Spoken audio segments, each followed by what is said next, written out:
nibaza ko indawo yibarirwa n'uwayirayeko, bivuzwe n'abadashaka kuriha ndabitahura, ariko bivuzwe n'abazi ico bibatwara nk'abaririmbyi ubwabo niho vyoba bigoye. Ariko ubwanje mvuga nti burya umukozi aberwa n'impembo, kandi ikintu cyose tuba turakora kirafise ikiguzi caco, kirafise ico bitwara.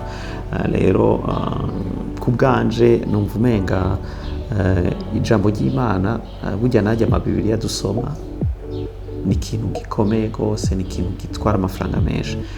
Ikiguzi c'ikintu iyo utagitanze ntushobora kumenya ko hari ico vyatwaye, ariko na zirya bibiriya amafaranga zigurwa ku isoko burya siyo zigurwa.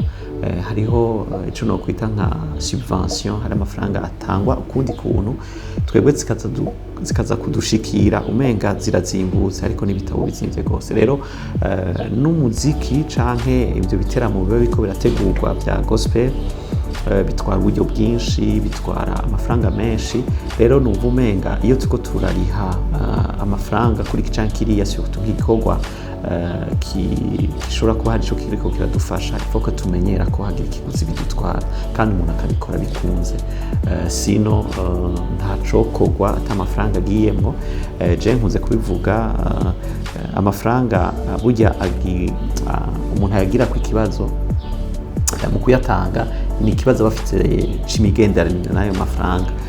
Ko rero amafaranga akora ngaha ku isi sinibaza ko mu ijuru tuzoyatwarayo. Nibaza ko abantu boyarekura agakora ivyo atizwa kuba yokora kandi agakora ngaha ku isi, hanyuma bikunze tugashobora kuba hari ico tuko turubaka kizodufasha mu bwami bw'Imana. Donc aho tuzoba ayo mafaranga tutayakoresha vyoba ari vyiza gusumba. Sino jewe n'ukuri ndashigikiye yuko igikorwa ico arico cose kigira ikiguzi gitangwa. Rero uza gutanga ico kiguzi nuza kumva ko bifise akamaro. Wumva ko ata kamaro bifise n'ukuri ntawe umuhamagarira ngo abikore. Ni vyiza ko umuntu abikora bikunze.